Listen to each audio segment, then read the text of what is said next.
Shalom y bienvenidos a Vía Haftaj Israel, una frase hebrea que significa amarás a Israel. Esperamos que se queden con nosotros, ya que nuestro maestro, el Dr. Baruch, nos compartirá una enseñanza expositiva de la Biblia. El Dr. Baruch es profesor titular del Instituto Zera Abraham, con sede en Israel. Aunque todos los cursos en el instituto se imparten en hebreo, el Dr. Baruch se complace en compartir esta enseñanza en inglés con doblaje al español. Para más información, visítenos en amarasaisrael.org o descargue nuestra aplicación móvil Mi Estudio Bíblico. Aquí está Baruch y la lección de hoy. Cuando oyes el término los tiempos finales o los últimos días, ¿qué viene a tu mente? Bueno, la mayoría de las personas piensan en los últimos días o en los tiempos finales como una referencia a la semana 70 de Daniel, es decir, los últimos 7 años antes de la segunda venida del Mesías, cuando derrotará a los enemigos de Israel, a los enemigos de Dios, liberará al pueblo judío, a un remanente de ellos, y establecerá su reino. Pero cuando miramos el libro de Hechos, encontramos que ese mismo término, los últimos días, los tiempos finales, puede usarse de una manera más amplia. Está relacionado con la predicación del Evangelio, con hacer disponible ese mensaje y la oportunidad de encontrar el perdón de los pecados y ser bienvenidos al reino de Dios. Entonces, en un sentido más amplio, los últimos tiempos comenzaron después de la ascensión del Mesías, iniciando en el tiempo de Pentecostés, y aprendemos eso por el uso de la profecía de Joel por parte de Pedro en ese Pentecostés. Ahora, la razón por la que digo esto es, al mirar el pasaje de las Escrituras que vamos a estudiar hoy, recuerden, estamos estudiando la primera epístola de Juan. Fue escrita hace mucho tiempo. ¿Y qué dice al comienzo de este pasaje? Bueno, te invito a tomar tu Biblia para que leamos juntos el libro de Primera de Juan, capítulo 2, comenzando en el versículo 18. Primera de Juan, capítulo 2, a partir del versículo 18. Y noten lo que dice. Dice, hijitos. Y este es el mismo término que vimos en medio de nuestro estudio la semana pasada.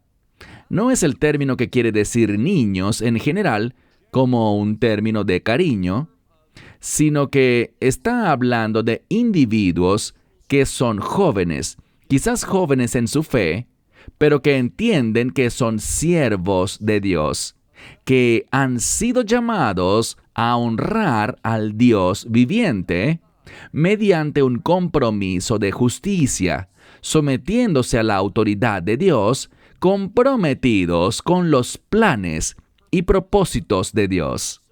Así que dice, hijitos, esta es la última hora.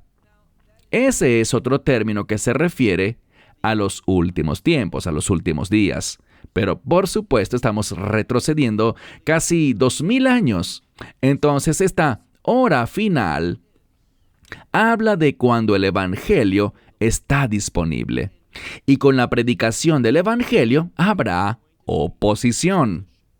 Lo hemos visto desde el principio y nada ha cambiado, pero entendamos que a medida que nos acercamos más y más a los eventos de la semana 70 de Daniel, vamos a ver una mayor oposición al Evangelio. Y creo que ahora, al mirar el mundo y lo que está ocurriendo, hay una gran hostilidad, gran oposición contra la verdad de las Escrituras, especialmente cuando proviene de una perspectiva arraigada en la palabra de Dios y en la promesa del nuevo pacto, que el Mesías vino a establecer y los apóstoles enseñaron y nos alentaron a avanzar unidos para ser siervos de este Evangelio. Así que leemos aquí en el versículo 18, hijitos, Esta es la hora final. Y así como han oído, y presta mucha atención, mencioné que habrá oposición. Habrá oposición por parte del anticristo en esos últimos 7 años. Pero el anticristo ya está aquí. Ahora, tal vez no esté en carne y hueso, pero como veremos en minutos, el espíritu del anticristo ha estado operando desde hace mucho tiempo en oposición a la voluntad de Dios y a la proclamación de la maravillosa promesa de Dios. ¿Qué promesa es esa? El perdón. El perdón de nuestros pecados a través del mensaje del Evangelio, que se centra en el Hijo de Dios, Yeshua, y lo que Él hizo, su muerte, sepultura y resurrección. Entonces dice, así como han oído que el anticristo viene.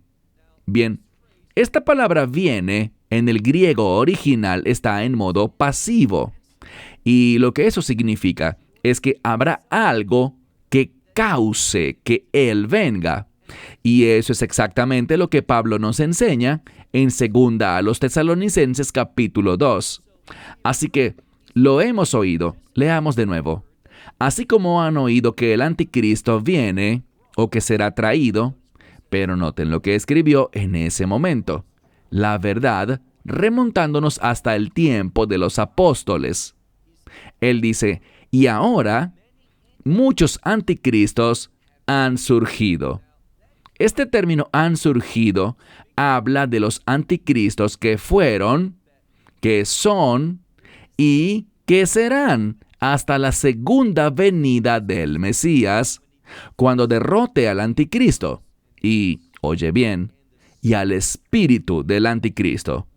Cuando dice que hay muchos anticristos que han surgido, ese tiempo perfecto de ese verbo significa que han sido en el pasado, pero también significa ahora en el presente y también en el futuro.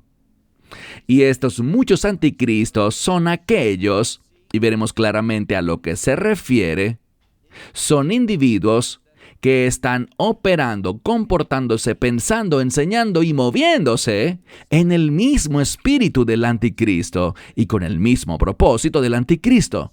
Entonces dijo, hace casi 2000 años, y sigue siendo cierto hoy, y ahora muchos anticristos han surgido, por lo cual sabemos que estamos en la hora final. Por la oposición al Evangelio, por el espíritu del anticristo. ¿Y qué caracteriza al espíritu del anticristo? En primer lugar, es blasfemo. Blasfemar es un acto, un comportamiento, un discurso, una palabra que representa un insulto contra Dios. Y oye bien, está arraigado en la rebeldía. Es muy importante que veamos esto. El anticristo es rebeldía. Ahora, el anticristo es una persona, y este término anti significa opuesto o en contra. Está arraigado en un espíritu de rebeldía. Él se opondrá a los planes de Dios. ¿Y qué podemos ver hoy? Bueno, un buen ejemplo de esto es que Dios, y hablé de esto no hace mucho, Dios ha creado las cosas perfectamente. El orden de Dios es un orden maravilloso, asombroso, completo y perfecto. Él dice que creó a Adán, varón y hembra, y vemos que el matrimonio, que es un pacto, es entre un hombre y una mujer. Pero lo que vemos hoy en día es rebeldía. Hay quienes quieren elegir su propio género en rebeldía y desafío a lo que Dios ha creado. De la misma manera, hay quienes quieren decir que el matrimonio no se define como la unión entre un hombre y una mujer nada más, al igual que no creemos que haya solo 2 géneros. Esa ideología es blasfema. Está arraigada en el espíritu del anticristo, y si esto no te suena políticamente correcto, que así sea. En ninguna parte de las Escrituras encontramos un mandamiento para que seamos políticamente correctos. Lo que vemos muchas veces es que se nos manda a ser obedientes y a caminar en la verdad. Así que dice en esta Escritura: y ahora muchos anticristos han surgido. Por esta razón, es que sabemos que estamos en la hora final. Ahora pasemos al versículo 19. Al hablar de estos muchos anticristos, esto es lo que dice acerca de ellos. Él dice, y nuevamente, esto será cada vez más prevalente. Lo que él está diciendo será más común a medida que nos acerquemos más y más al final. Dice en el verso 19, de nosotros salieron. ¿Quiénes son estos nosotros? Los verdaderos creyentes, los verdaderos discípulos de Yeshua. Él dice, de nosotros salieron, pero presten atención, es de máxima importancia. Dice, pero no eran de nosotros. Y la implicación es que nunca, pero nunca jamás fueron de nosotros. Su presencia entre nosotros estaba basada en la mentira, en el engaño. No eran verdaderos creyentes, eran falsos. Estaban arraigados en la mentira. Su objetivo era el engaño. No estaban comprometidos con el Evangelio ni tampoco lo recibieron verdaderamente. Quizás lo aceptaron con su boca, pero la Escritura dice en Romanos 10 que no solo tienes que decirlo y confesarlo, sino también creerlo en tu corazón. Esto no habla de perder la salvación, sino que nunca la tuvieron, nunca fueron parte de nosotros, dice, y luego escribe a mitad del verso 19, porque si ellos hubieran sido de nosotros, habrían permanecido con nosotros. Ahora, yo resaltaría esa frase, habrían permanecido con nosotros. La gramática es importante. Y hay un tiempo verbal que es extremadamente raro en la Biblia, en el Nuevo Testamento griego, y ese es el pluscuamperfecto. Muchas personas han oído sobre este tiempo al estudiar gramática, el pluscuamperfecto. ¿Pero pueden definirlo? Bueno, en el Nuevo Testamento griego, el uso del tiempo verbal pluscuamperfecto es para indicar que hay algo remoto, lejano o distante. Y lo que está diciendo aquí es que estaban muy lejos, muy distantes de permanecer con nosotros. Nunca fueron parte de nosotros y nunca iban a permanecer verdaderamente con nosotros. Pero, sigamos en el verso 19, sino con el fin de que se manifestase que no todos son de nosotros. Lo que podría estar diciendo este verso es que no todos, porque en este caso debido al negativo podría traducirse con precisión como ninguno fue jamás de nosotros. Todos los que salieron nunca, jamás fueron, ninguno de ellos fueron de nosotros. Versículo 20. Ahora Él mostrará una distinción. ¿Cómo sabemos realmente quién es un creyente y quién no? Bueno, la respuesta está relacionada con el Espíritu Santo, con su presencia y con la manifestación del Espíritu Santo en una vida, y eso es a través de la unción. Noten lo que dice el verso 20. Y ustedes tienen una unción. Muy importante. Todo está relacionado con el Espíritu Santo. Y vosotros tenéis, o ustedes tienen, una unción que viene del Santo. Por eso esta unción es una unción santa, una unción del Espíritu Santo. Aquel que tiene su espíritu ha nacido de nuevo. Aquel que no lo tiene, nunca ha nacido de nuevo, nunca ha sido salvo. No es que pierdan la salvación, es que no la tienen, jamás la tuvieron. Ninguno de ellos en ningún momento fue de nosotros, es lo que dice. Pero ustedes tienen una unción del Santo que es el Mesías, y ustedes saben todas las cosas. ¿De qué está hablando? Todo lo que necesitamos saber viene por el Espíritu Santo. Por su unción tenemos acceso a la verdad, al conocimiento de Dios, con el fin de que podamos ejercitar, una palabra muy importante, que podamos ejercitar discernimiento. Y con su discernimiento, uno puede caminar en la verdad, caminar en obediencia y testificar de la presencia del Espíritu Santo en la vida de uno. Entonces dice, ustedes tienen la unción del Santo y ustedes saben todas las cosas. Verso 21. Dice, no les he escrito, oye bien, no les he escrito porque no sepan la verdad, sino porque la saben. Así que aquel que tiene la unción conoce la verdad. Muy importante. Y la verdad no es de este mundo. La verdad viene de Dios. Descendió del cielo. No es parte de este mundo. Llega a través de la revelación. Una revelación por medio de la unción del Espíritu Santo, pero siempre la verdad está basada en la palabra de Dios. Así que hay una relación inherente entre la verdad y la Escritura.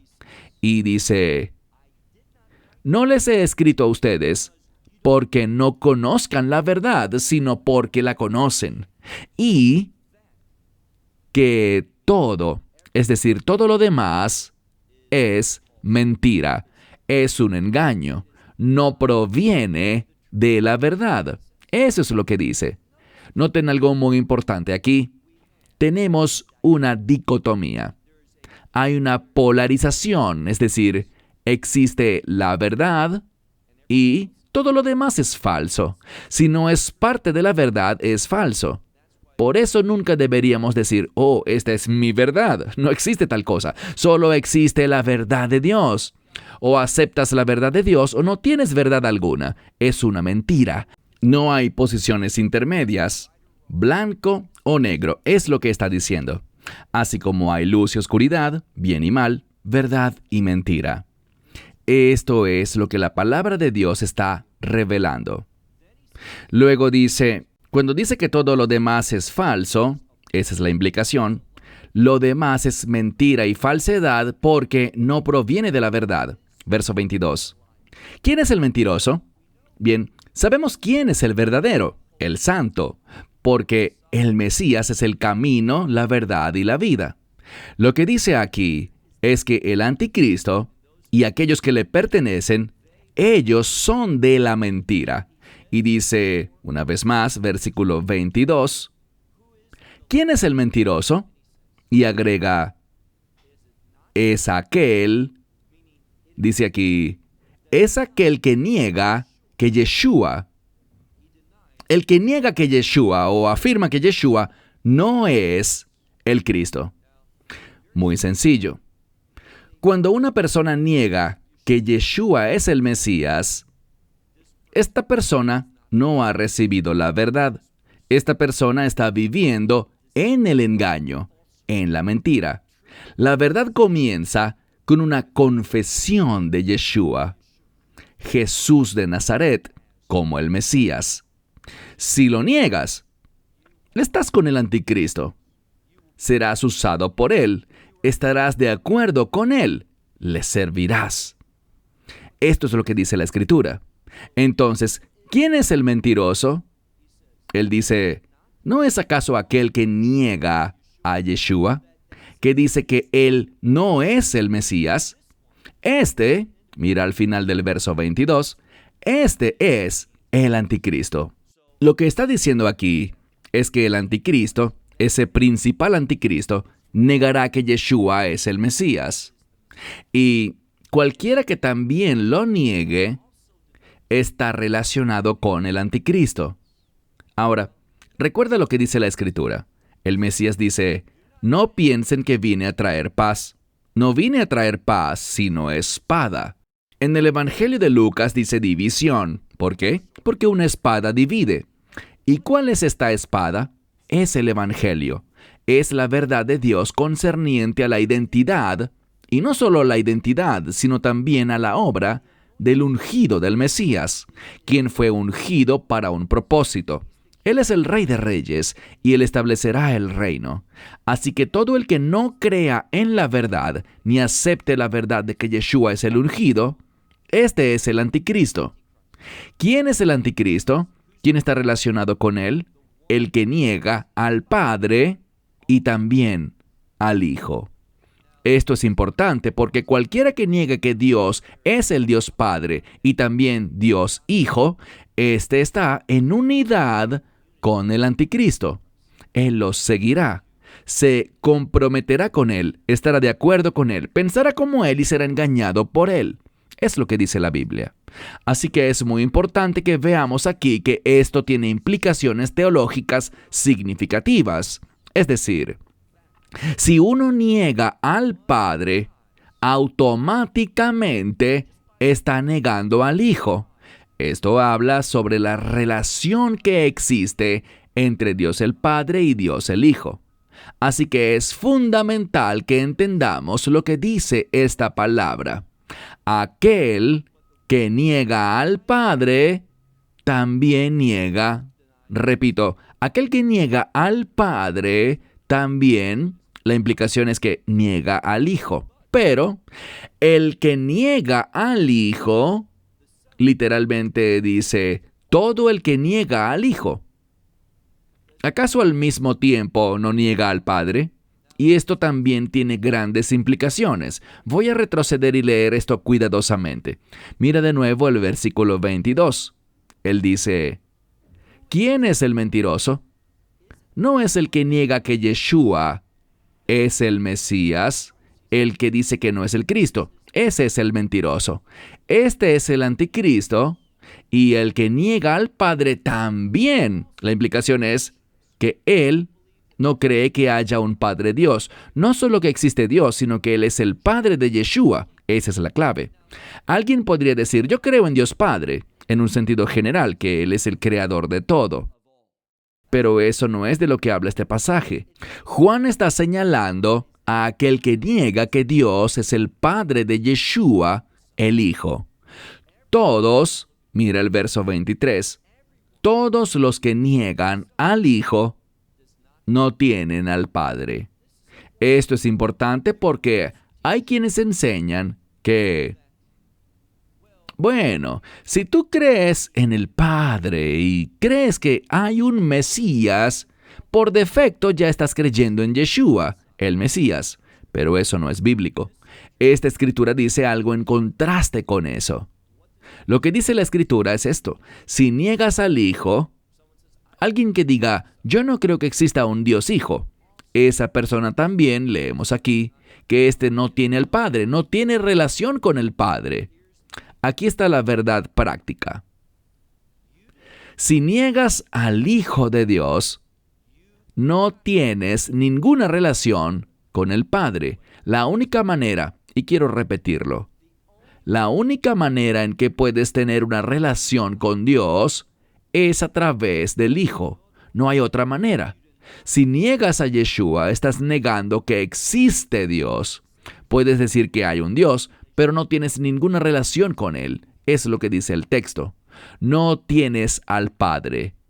Versículo 23 a la mitad. Aquel que confiesa al Hijo, si confiesas que Yeshua es el Hijo de Dios, también éste tiene al Padre. Versículo 24. Por lo tanto, ustedes, lo que han oído desde el principio, hablándole a los verdaderos creyentes, él dice, por lo tanto ustedes, lo que han oído desde el principio, que en ustedes permanezca. Y cuando dice desde el principio, está hablando de lo que enseñó el Mesías y los primeros apóstoles, esa base para la fe del nuevo pacto. Lo que han oído sobre el Evangelio, lo que verdaderamente ha sido revelado por Dios, lo que han oído desde el principio, que en ustedes permanezca. Y si en ustedes permanece, lo que han oído desde el principio, también ustedes, en el Hijo y en el Padre, permanecerán. Así de simple. Cuando alguien no se aferra a la verdad, este no está en el Padre y en el Hijo. ¿Quién es Él? Es como lo hemos visto antes, cuando habla de estos que han salido, que no han permanecido, nunca fueron salvos, nunca fueron de nosotros, dice Juan.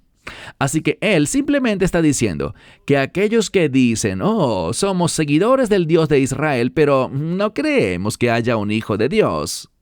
No creemos que el Mesías es el Hijo de Dios. Tal grupo de personas, sean judíos o gentiles, no hay distinción, no tienen ninguna relación con Dios el Padre, con el Dios de Israel. Solo cuando tienes una relación con el Hijo, es que tienes una relación con el Padre. Pero si niegas al Hijo, no puedes tener una relación con Dios como Padre. Con Dios en ninguna manera, en lo absoluto. Así que mire de nuevo el verso 24 que dice: por lo tanto ustedes, lo que han oído desde el principio, en ustedes permanezca. Y si en ustedes permanece lo que han oído desde el principio, también ustedes en el Hijo y en el Padre permanecerán. Verso 25. Y esta es la promesa que Él nos ha prometido. Entonces, si tú crees esto, y espero que así sea, que Yeshua es el Hijo de Dios, que Yeshua es el Mesías, si has aceptado ese mensaje del Evangelio, permanecerás en el Hijo y permanecerás en el Padre. Y tú tienes, aquí es donde va la Escritura, tú tienes una maravillosa promesa. De eso es de lo que está hablando. De nuevo en el texto leamos el verso 25. Y esta es la promesa que nos ha prometido. ¿Cuál será? Esta es vida eterna. Cuando escuchas vida eterna, ¿qué viene a tu mente? Vida sin fin. Eso está bien, es cierto. Pero también esa frase vida eterna significa, más específicamente, vida en el reino. Por eso es que en el momento en que crees tienes vida eterna. ¿Y qué implica eso? Que se supone que debes vivir como si estuvieras en el reino ahora mismo, con un carácter de reino, y la única manera en que puedes lograrlo es con esa unción. Solo la unción del Espíritu Santo te permite vivir en obediencia a la verdad del reino en este mundo. Y noten lo que dice en el versículo 26. Estas cosas les he escrito a ustedes con respecto a los que los engañan. A medida que nos acercamos a los últimos días, mientras ese espíritu del anticristo se hace más audaz, más visible y más prevalente en este mundo, vamos a ver que hay un espíritu engañador. De hecho, Dios, debido a los negadores, a aquellos que rechazan la verdad, vemos que enviará un espíritu de ilusión, un espíritu de engaño al mundo. Esa es la ley espiritual. Cuando niegas la verdad, eso producirá engaño en tu vida. Esa es una ley espiritual. Niega lo que Dios te revela y serás engañado. Por eso dice, mira de nuevo el verso 26. Estas cosas les escribo acerca de los que los engañan. Esa es su intención, quieren engañarles. Pero ustedes, aquí está la solución. Así es como podemos vencer al engaño y prepararnos para el regreso del Mesías. Mencioné anteriormente la segunda venida.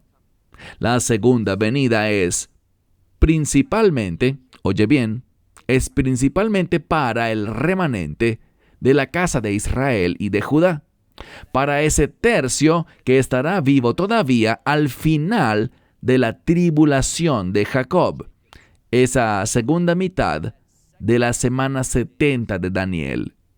En primera a los Tesalonicenses 3:13 dice que cuando el Mesías venga nuevamente, nosotros estaremos con Él, es decir, los creyentes. Aquellos que han aceptado el Evangelio volveremos con Él para gobernar y reinar junto a Él durante el reino milenial.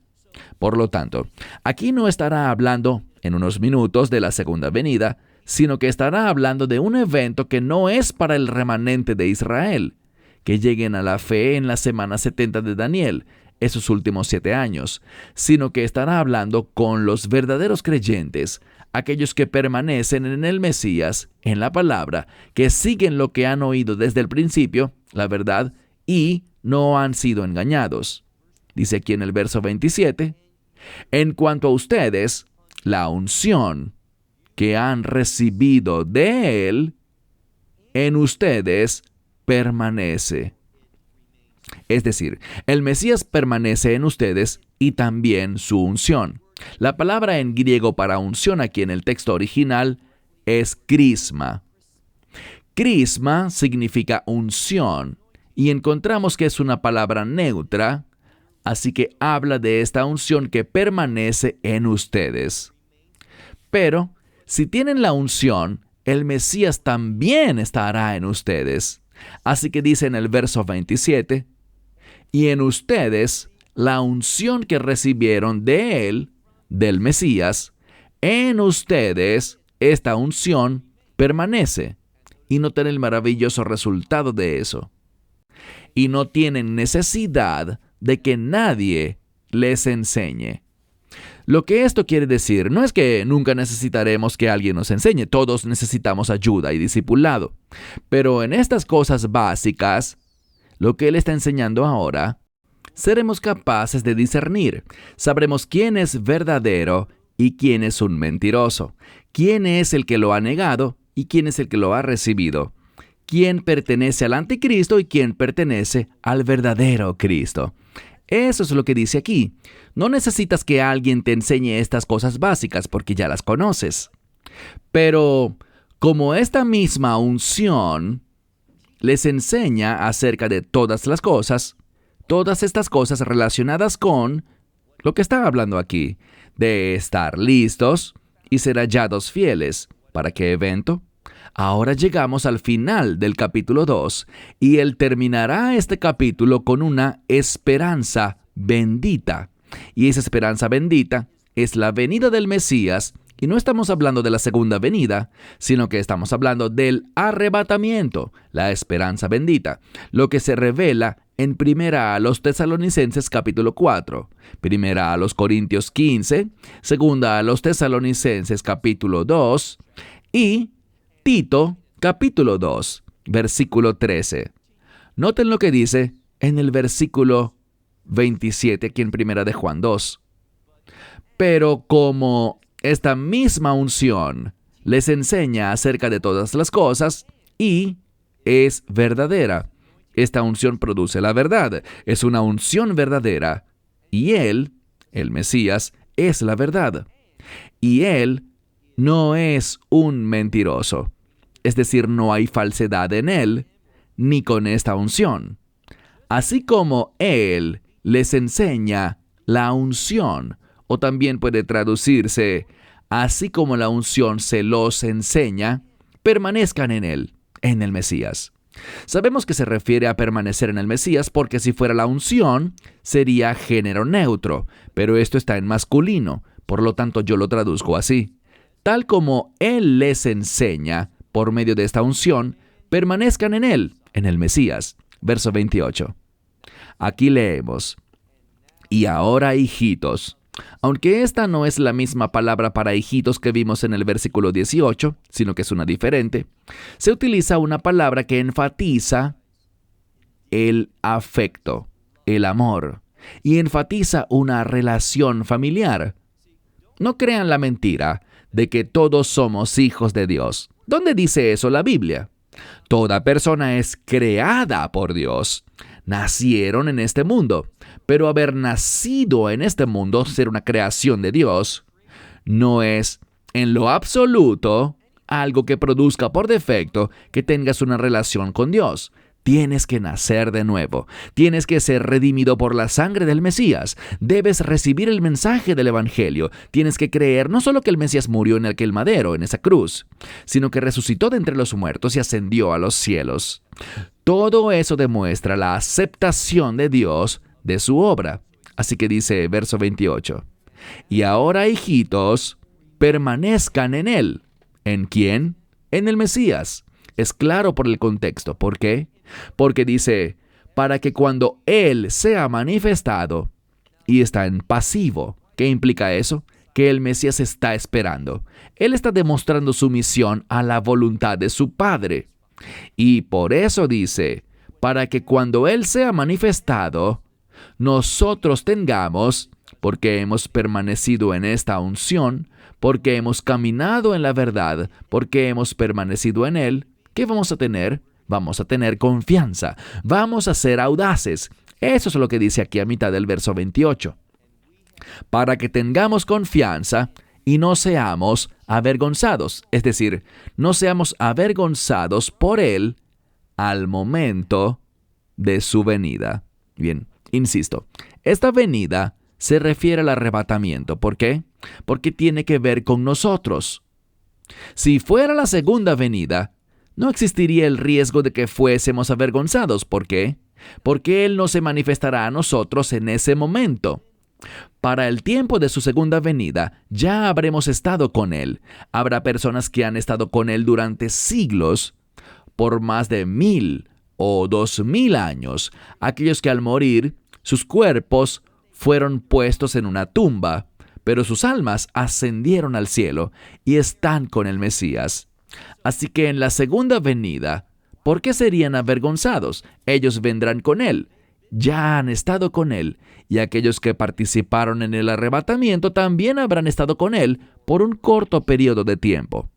Por lo tanto, cuando llegue el momento de regresar con Él, no habrá vergüenza. Por eso, de lo que aquí se habla es del arrebatamiento, cuando Él venga, no hasta Jerusalén ni hasta este mundo, sino que descienda hasta los cielos y nos reúna allí con el sonido de su shofar, de ese cuerno de carnero. Por eso dice, leamos el verso 28 de nuevo, para que tengamos confianza y que no seamos avergonzados por Él en o durante su venida. Versículo 29, nuestro último versículo. Si ustedes saben, esta palabra para saber está en tiempo perfecto, lo que significa si han conocido, y la implicación es la verdad, la unción, si han conocido al Mesías y no lo han negado, si lo conocieron en el pasado, lo conocen ahora, continuarán conociéndolo en el futuro. Eso es lo que este tiempo verbal implica. Si ustedes saben que Él es justo. Me encanta esto porque estamos hablando de que Él cumple sus promesas, de que Él cumple la verdad de Dios, haciendo todo lo que Dios ha dicho que hará.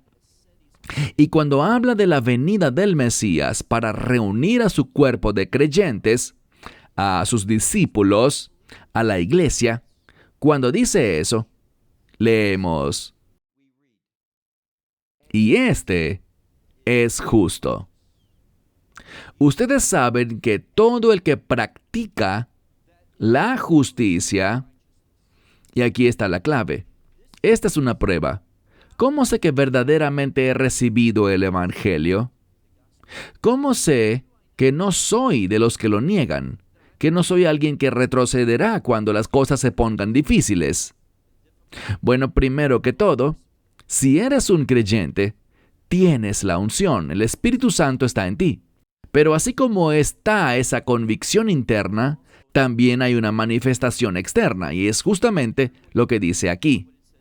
Pero todo aquel que practica, y es muy significativo que esto sea un participio. ¿Por qué? Porque un participio es una palabra activa, habla de una acción, pero esa acción describe a la persona. La persona es conocida, es identificada por esa acción. Por eso la gramática es tan importante. Ustedes saben que todo aquel que practica la justicia, de él ha nacido. Esto significa que esta persona nació en el pasado, ha experimentado ese nuevo nacimiento, esa nueva vida, esa regeneración, ocurrió en el pasado, es verdad hoy y tendrá un desenlace eterno. Eso es lo que significa el tiempo perfecto cuando dice, el que practica justicia, o literalmente la justicia de la palabra de Dios, lo que los mandamientos de la Escritura revelan. Todo el que hace justicia de Él, es decir, del Mesías, ha nacido. Por eso es que ser simplemente una creación de Dios no significa nada. Toda la humanidad lo es, pero ser un discípulo del Mesías, caminar en la verdad, ser alguien que conoce al Hijo, para que puedas tener una relación con el Padre, para que puedas oír la verdad, usar esa unción y ser alguien que hace justicia. Eso es lo que da evidencia de nuestro nuevo nacimiento, ese nacimiento que viene por la fe en ese mensaje del Evangelio. Cierro con esto hasta el próximo estudio. Shalom desde Israel. Esperamos que te hayas edificado con el mensaje de hoy y lo compartas con otros. Te invitamos a seguir nuestros estudios cada semana por este canal y por el portal de YouTube de Amarás a Israel. También puedes descargar nuestra aplicación móvil gratuita, Mi Estudio Bíblico. Finalmente, para obtener más información sobre nosotros, visita nuestra web amarasaisrael.org, donde encontrarás otras conferencias de Baruch en audio, video y texto. Hasta el próximo programa. Que el Señor te bendiga en Yeshua HaMashiach, Jesús el Mesías, mientras caminas con Él. Shalom desde Israel.